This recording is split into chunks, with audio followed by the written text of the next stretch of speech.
Dímelo mi gente, what up? It's your boy Gus back with another Q&A Fridays. As always, we put up a post on Instagram. I ask you to ask me anything you would like to know about the world of jewelry and watches, and I'm here to answer those questions today. We got a jam-packed episode with things like, is it a good time to purchase a Rolex in today's economy? We also have the age-old question, is it okay to wear my gold jewelry and my silver jewelry? There are so many people that are strongly opposed to it. Today we're gonna talk about it. So without further ado, Benjamin, roll the intro music, por favor.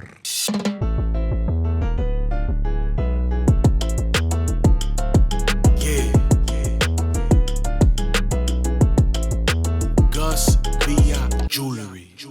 Question number one comes from Liquor the Slicker, which is a funny ass name. It says, is it a fashion no-no to wear silver jewelry and gold jewelry together? Let me tell you how many times that's been asked and how many people have come up to me when I do it personally and say, why are you wearing a stainless steel watch with a chain that is gold? I can't tell you how much it has no bearing on what I wear, whether it's gold, rose gold, yellow gold, doesn't really matter. I know I am not the pinnacle of fashion. However, I don't care. More specifically, right now, I am wearing a gold necklace with an all white gold presidential band. Wear whatever the hell you want. Now, if you are that guy who's so specific to what he is wearing and can't go to 7-Eleven without having a shirt that matches his shoes, go for it. I also understand that it looks really cool when they match. For those people that have that fashion sense, do it. But for those of us who don't give a shit, who cares? Wear whatever you want. Put that silver on with that gold. Wear it with pride. If anybody tells you something, kick them in the nuts. Next question.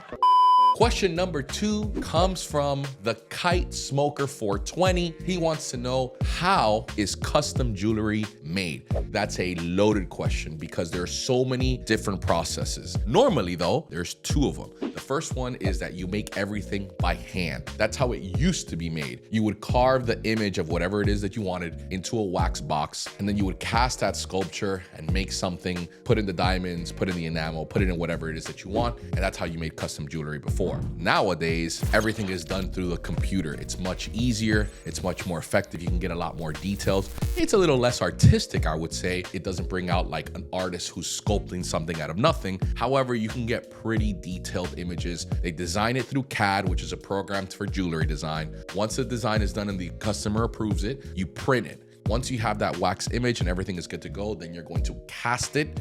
Once it's casted, then you finish it however you like to do it. The process is still relatively the same. It just starts with either a handmade box of wax or CAD. They're very extensive, very labor intensive, both ways that you're gonna do it. And it really shows the prowess of the company, how well and how detailed you can get a custom made jewelry piece. Here at Gus Villa Jewelry, we pride ourselves in our custom jewelry. So if you are interested in a piece or anything like that, we can make anything your little heart desire. Contact us through our website and we can make it happen for you. And we have shown some videos as well on how we make our custom pendants. Check it out for yourself. Next question. Question number three comes from the Pantera 305. He wants to know, with the current state of the market, is it a good time to buy a Rolex? I'm not one of these influencers out there that claim to do a lot of things that they don't. I know that you see it on social media a lot. Everyone's a watch expert. Everyone knows the state of the market. Everybody knows what's gonna happen and all this other stuff. To be honest with you, I don't. I've only recently started to retail watches to the market. So I spend most of my time just trying to research information that could possibly make me a better student of the watch market itself. Because of that, I can't tell you a definitive answer. What I can tell you based on the knowledge that I have is that in the past 8 months to a year, everything has been trending downwards. Now, in the past, I would say 4 to 5 months, it's kind of plateaued, it's stabilized. All those ridiculous prices that we were living in 2021 and 2022, they're over. And so now you're getting calls from authorized dealers from Rolex, you're getting calls from regular gray market dealers trying to push you some deals. It's something that's a lot more attainable to the regular person. And personally, it's something that I like because yes, it's cool cool to have expensive watches, but me personally, I just like watches and I like to wear what I like to wear. Sometimes it may be something very expensive. Sometimes it may be something that just costs me a couple of $100, maybe even $40 or $50 if it's a Casio or something like that. I like to wear the watch because I like it and I like to stare at it. So if you want to know what the current day's market is for certain models, I'm sure there's a million of other YouTubers out there that can tell you that answer. I can tell you that you should be able to purchase a pretty good deal on most Rolexes nowadays, but don't wait until it's the best deal and it has to be under retail. Buy it because you like it and you're gonna wear it. Don't just do it because you want to be able to flip it in 6 months if it goes up again. Do it because you actually like the watch. Next question. Question number 4 comes from Blake the Snake. He wants to know, how hard is it to make a Figaro chain?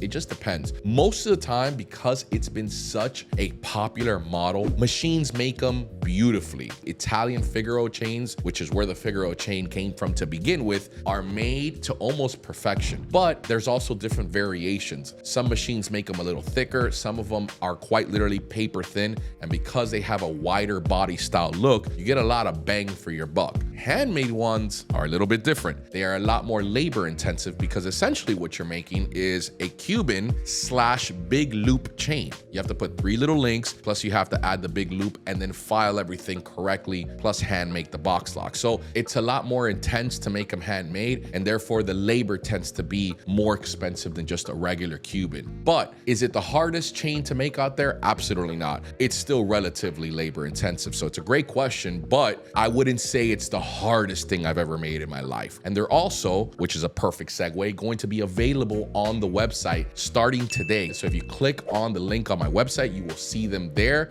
and you can pick whether you want them in silver, in gold. We have them from 8mm all the way up to 12mm. Great question. Question number 5 and final question comes from the Shooters OP. He wants to know, I got the call from an AD to buy a precious metal white gold day-date. Should I pull the trigger? They also have an all gold Sky Dweller. As with anything in anything Rolex, it depends on the demand of the actual piece itself, whether you're doing it for 2 reasons. Number 1, whether or not you like the actual piece and you're gonna buy it anyway. And then of course, number 2, whether you can actually make some money on it. You're asking me this to see if there's any sort of equity by purchasing it at retail and being able to flip it for a gain. If that's the question that you're asking me for, no. White gold day dates right now, regardless of what dial they have on them, they're not trading at retail. They're trading just below. They're about 40,000 at retail and they're trading around 38 to 37,000. An all gold Sky Dweller, it's trading under retail, unless of course it's the rose gold one with the blue dial. That one is trading well above.